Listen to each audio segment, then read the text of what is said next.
우리는 어제 계속해서 겟세마네에 계신 예수님을 묵상하고 있습니다.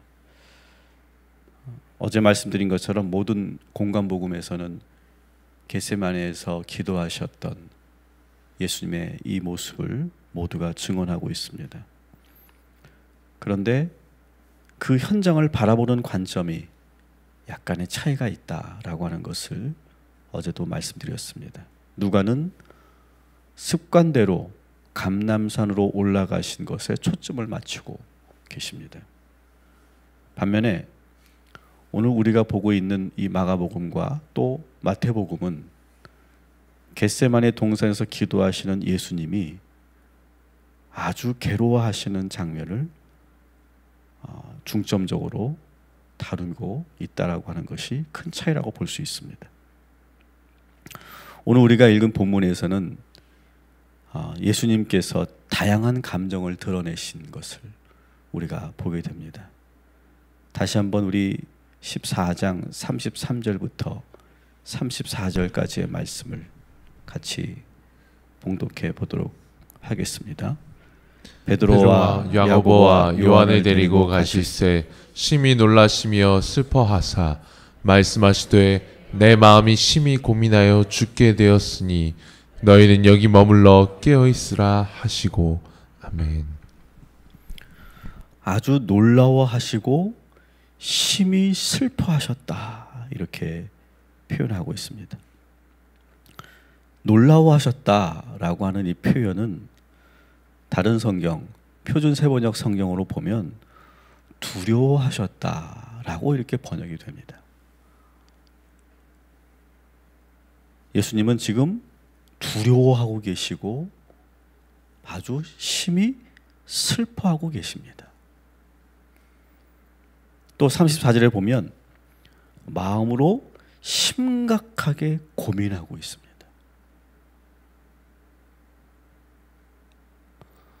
또 그 고민이 얼마나 컸던지 내가 지금 죽겠다 이렇게 표현하기도 합니다. 36절도 우리 한번 같이 읽겠습니다. 이르시되 아빠 아버지여 아버지께서는 모든 것이 가능하오니 이 잔을 내게서 옮기시옵소서. 그러나 나의 원대로 마시옵고 아버지의 원대로 하옵소서 하시고 아멘. 이제 그 두려움과 그 부담스러움을 아빠 아버지에게 마치 어린아이가 아빠에게 자신의 감정을 드러내듯이, 여러분 자녀를 키우다 보면 어릴 때는 모든 감정을 자녀들이 표현합니다. 뭐 슬픔도 기쁨도 행복도 뭐 서운함도 다 표현합니다. 근데 아이가 크면 어느 순간 자기 감정을 잘 드러내지 않아요. 근데 오늘 예수님께서는 아빠 아버지라고 부르시고 있습니다. 마치 어린아이가 아빠에게 모든 솔직한 감정을 숨기지 않고 드러내시듯이 그렇게 아버지 앞에서 묻고 있죠. 아버지, 이 잔을 제가 꼭 마셔야 되겠습니까? 하실 수만 있다면 이 잔을 제가 마시지 않도록 해주십시오. 이렇게까지 당신의 그 부담스러움을 표현하고 있습니다. 우리가 보니까 그러나 나의 원대로 마옵시고 아버지의 원대로 하옵소서라고 하는 그런 이 기도는 사실은 앞에 있는 기도를 한참을 하고 나서 이 그러나라고 하는 이 표현이 나오기까지는 꽤 오랜 시간이 지나고 나서, 그리고 나서 아버지 하나님의 계획을 수용하는 그런 모습이라고 우리가 볼 수 있습니다. 이렇게 한참을 기도하시던 중에 베드로와 야고보와 요한에게 또 가보십니다. 그런데 그들이 자고 있습니다. 그때 37절 같이 한번 읽어보겠습니다. 돌아오사 제자들이 자는 것을 보시고 베드로에게 말씀하시되 시몬아 자느냐 내가 한 시간도 깨어 있을 수 없더냐. 아멘. 이렇게 말씀하시면서 어떤 감정을 드러내십니까? 서운함의 감정을 그대로 드러내세요. 예수님께서 이렇게 다양한 감정을 이렇게 표현하신 적은 처음 있는 일입니다. 우리가 성경상에서 본다면. 여러분, 예수님의 이 리얼한 감정 표현을 여러분은 어떻게 보고 계십니까? 영지주의자들은 예수님의 이런 인간적인 모습을 인정하지 않으려고 했어요. 그래서 이 본문을 잘 인용하지 않거나 이 본문도 영적으로 이해해야 된다. 왜냐하면 이 영지주의자들은 예수님의 인간적인 모습은 다 제어하려고 그랬어요. 인간적인 모습을 다 제거한 신적인 그런 모습만 예수님을 떠올리려고 했었던 그런 사람들입니다. 그래서 심지어는 이 영주의자들은 예수님은 눈도 깜빡거리지 않으셨다, 이렇게 말할 정도로. 그러니 예수님의 이런 인간적인 감정을 보이는 것에 대해서 이 영지주의자들은 많이 난감했을 거예요. 굳이 우리가 영지주의자들이 아니어도 우리는 누군가가 감정을 있는 그대로 드러내면 우리도 역시 불편하게 생각합니다. 감정을 막 드러내면 저 사람은 감정 조절이 안 되는 사람, 또 감정에 휩싸여 이성적으로 보지 못하는 사람, 연약하고 나약한 사람, 감정 기복이 심해서 이랬다 저랬다 하는 사람, 그래서 믿을 수 없는 사람, 이렇게 우리는 선입견을 갖게 돼요. 감정을 표현하는 사람들에 대해서. 그렇기 때문에 우리는 암암리에 여러 사람들을 통해, 부모님들을 통해서도 그렇고 많은 사회생활 하면서 우리 사회에서 감정을 어떻게 표현하고 대처해야 되는지를 배우게 됩니다. 그래서 우리가 배우는 것이 뭡니까? 아무리 힘들어도 힘든 기색을 하지 말아야 된다. 남자는 눈물을 보이면 안 된다. 약한 모습을 보이면 사람들이 나를 우습게 보기 때문에 약한 모습을 보이지 말아야 된다. 경쟁에서 두려움을 드러내면 이미 지는 것이다. 서운한 감정을 보이면 구차해진다. 이렇게 우리는 배웠습니다. 솔직히 이 세상에 오실 때 예수님께서 어떤 일을 당하실지 다 알고 오시지 않았습니까? 능히 십자가를 지실 수 있는 능력과 힘을 가지고 계신 하나님의 아들 아니십니까? 이미 결말이 어떻게 나을지, 그 잠깐의 그러한 죽음 뒤에 부활이라고 하는 결말이 이미 예수님께서는 다 알고 계셨는데 왜 이렇게까지 힘들어 하실까 하는 조금은 믿음이 없는 의문을 우리도 가질 수 있는 겁니다. 그런데 중요한 것은 이 복음서 저자들이 주님이 십자가에 달리실 날이 점점 다가오자 정말로 괴로워하셨다는 사실을 숨기지 않고 있다는 거예요. 설령 예수님이 그렇게 힘들어 하셨어도 만일 우리라면 그렇게 힘들어 하셨던 연약한 모습을 그렇게 증언하지 않고 싶었을 거예요. 그러나 이 복음서 기자들은 예수님의 이 감정을 있는 그대로 드러내시는 것을 숨기지 않고 있어요.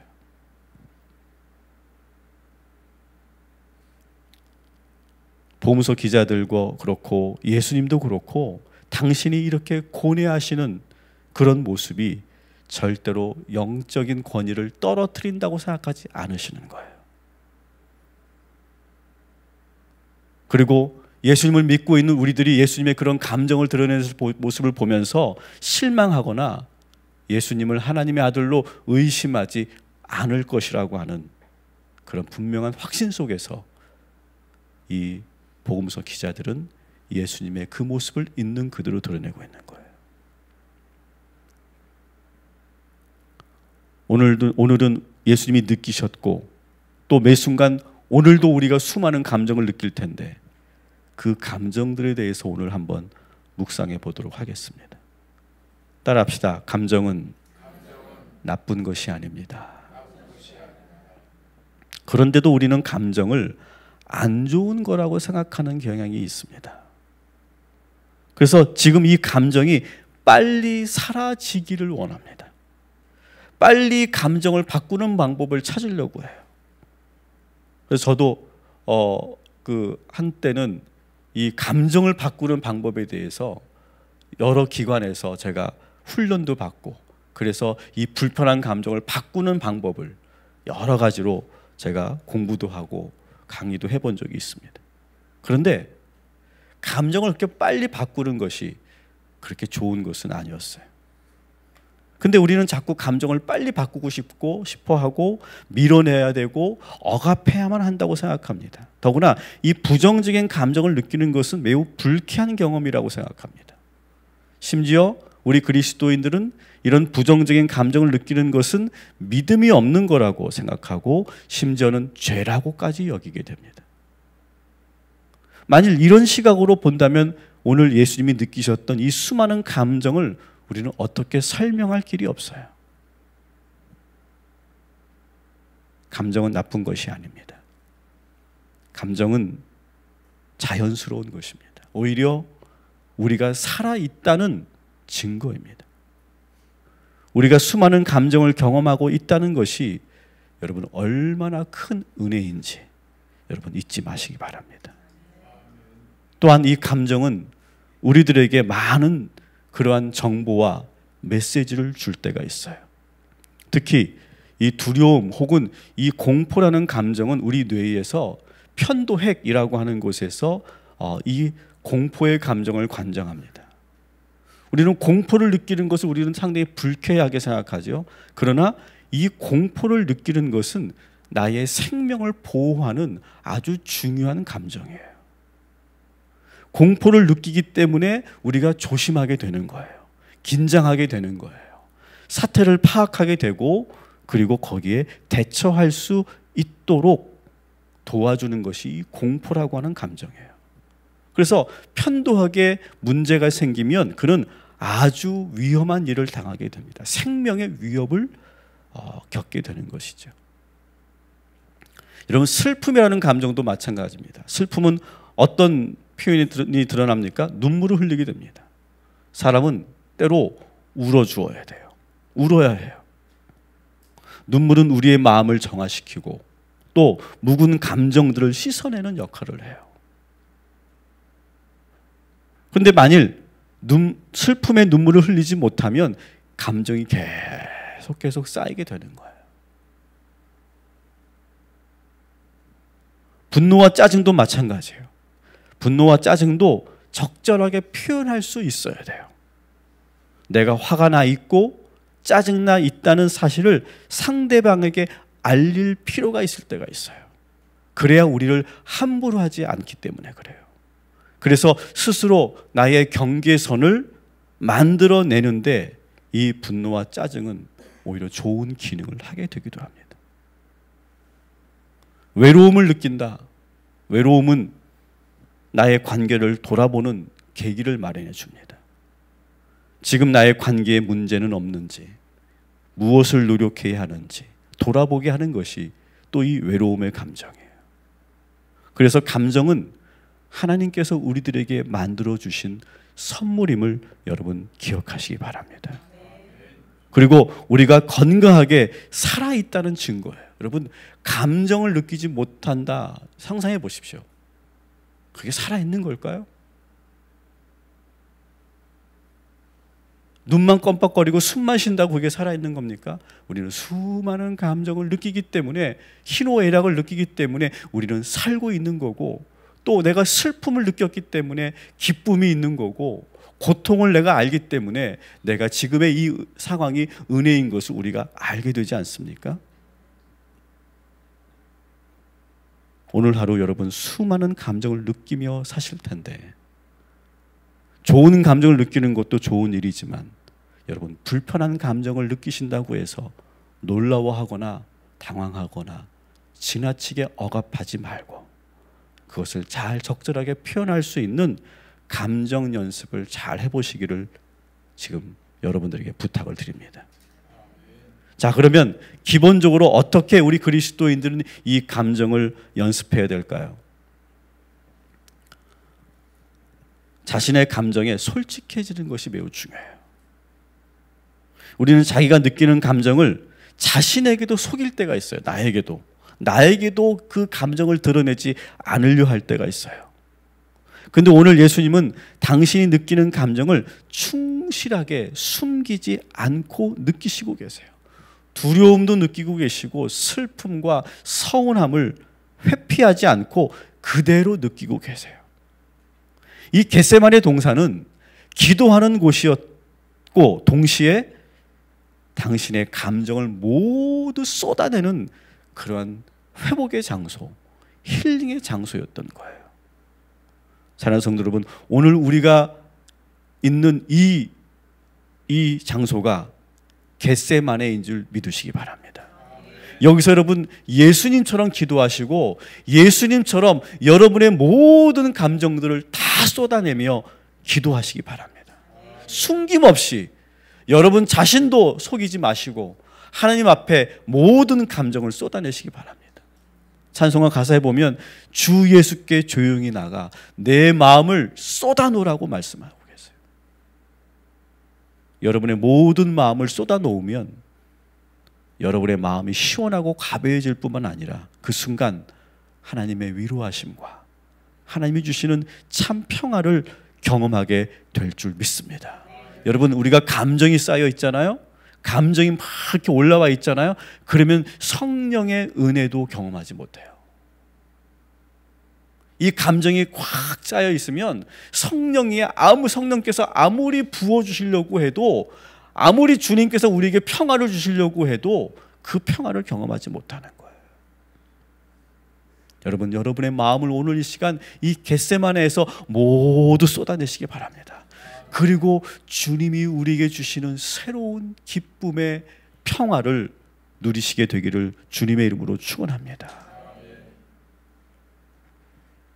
이 성전은 여러분의 감정을 쏟아내기에 아주 안전한 곳이에요. 아주 안전한 곳이에요. 아무도 모릅니다. 누구도 내가 그런 감정을 가지고 있는지 아무도 모릅니다. 오직 주님만 알고 계십니다. 그리고 성전에서 그 감정과 여러분의 마음을 쏟아내면 다른 사람에게 피해를 주지 않게 돼요. 여러분, 누군가가 미우십니까? 누군가에 대해서 내가 원망하고 있습니까? 화가 나십니까? 그 사람에게 달려가 안갚음하지 마시고 되돌려 주지 마시고 시편 기자처럼 오늘 예수님처럼 이 겟세마네에서 하나님 앞에서 마음껏 이르시기 바랍니다. 소리도 질러보시기 바랍니다. 주여라고 부르짖으면서 주님도 부르지만 그 주님이라고 부르는 순간 속에 여러분 분노와 슬픔과 미움과 서운함과 질투와 시기 모든 감정을 다 쏟아내시기 바랍니다. 예수님은 두렵다고 원망스럽다고 가룟 유다를 공격하지 않았어요. 당신을 잡으러 달려오는 유대 군인들에게 칼을 휘둘리지도 않았어요. 그저 겟세마네에서 마음을 쏟아내고 마음껏 주님을 아버지를 부르고 솔직하게 감정을 드러내고 요청도 해보고 그렇게 지금 몸부림치며 이 겟세마네에서 기도하고 있는 이 모습을 여러분 묵상하시기 바랍니다. 오늘 여러분의 마음을 모두 쏟아내는 귀한 이 아침 이 겟세마네 동산이 되기를 주님의 이름으로 축원합니다. 중요한 것은 감정을 드러낸 후에 내가 어떻게 달라졌느냐가 중요해요. 우리가 감정을 잘 드러내지 않으려고 하는 이유가 있습니다. 우리가 표현하는 것이 나쁘지 않다라고 하는 걸 알지만 감정을 잘 드러내지 않는 이유가 이럴 때가 있어요. 슬퍼서 눈물을 흘리고 나면 더 무기력해질 때가 있어요. 잘 참아왔는데 이 감정을 잘 참아왔는데 순간 확 내가 이게 표현하게 되면 오히려 그것으로 인해서 관계도 이상해지고 나도 멋쩍어서 눈치를 보게 돼요. 그래서 내가 표현하지 말았어야 되는데 괜히 했나 보다, 그렇게 후회가 되기도 해요. 내가 솔직하게 말했는데 그 사람에게 상처가 되기도 하고 더 큰 갈등이 일어나기도 해요. 예수님처럼 두렵고 걱정되는 일이 있는데 잘 참아오다가 두려움에 휩싸이면 해야 할 말을 하지 못할 때도 있어요. 그래서 감정을 드러내거나 느끼지 않으려고 우리는 애를 씁니다. 그런데 여러분, 예수님은 다르셨어요. 예수님은요, 충분히 오늘 우셔요. 이 겟세마네에서 충분히 우시고 소리도 지르시고 심각하게 고민도 하시고, 그리고 난 후에 언제 그랬냐는 듯이 자리를 털고 이제는 당신에게 닥칠 그 죽음의 문턱에서 자기를 잡으러 오는 사람들을 기다리고 계세요. 중요한 것은 감정을 느끼는 것이 중요한 것이 아니에요. 충분히 감정과 함께 한 후에 이전과는 완전히 달라져야 합니다. 여러분, 오늘 이 시간 충분히 두려워하십시오. 두려워하신 후에 더 담대해지시기를 주님의 이름으로 축원합니다. 충분히 미워한 후에 더 사랑하면 됩니다. 내가 용서해 줄 수 있으면 되는 겁니다. 충분히 서운함을 느낀 후에 예수님처럼 제 아들을 빨리 이해해 주고 새롭게 시작하면 되는 거예요. 고민하였지만 충분한 시간을 가진 후에 이제는 뒤돌아보지 말고 미련도 두지 말고 앞으로 전진할 수 있으면 되는 거예요. 이것이 우리와 예수님의 다른 점이에요. 그런데 여러분, 기억하십시오. 이것은 예수님이 신이기 때문에, 하나님의 아들이기 때문에 이렇게 된 것이 아니에요. 이것은 당신이 인간으로서 할 수 있는 최고의 모습을 보이신 거예요. 우리들도 이렇게 할 수 있다고 예수님께서 당신의 그 인간적인 모습에서 우리들에게 그 방법과 그 모습을 보여주고 계신 거예요. 여러분도 할 수 있습니다. 우리도 할 수 있습니다. 여러분, 오늘 이 시간 내가 누군가를 미워하고 있고 원망하고 있습니까? 기도하시기 바랍니다. 마음을 쏟아내시기 바랍니다. 그리고 여러분, 이 자리를 털고 일어날 때는 그 원망과 분노와 미움이 씻기듯이 사라지는 은혜가 있게 되기를 소망합니다. 여러분, 두려우십니까? 충분히 두려움을 느끼시기 바랍니다. 충분히 그 두려움과 여러분 맞서시기 바랍니다. 그러나 여러분, 기도하고 이 겟세마네를 떠날 때는 여러분에게 두려움이 사라지고 용기와 담대함이 충만하게 될 줄 믿습니다. 오늘 이 시간 이곳이 겟세마네라고 여기시고 여러분의 그 모든 것을 쏟아내고 오늘 하루도 여러분 건강하게 이 감정들과 잘 지내고 잘 해결해가는 저와 여러분이 되기를 주님의 이름으로 축원합니다.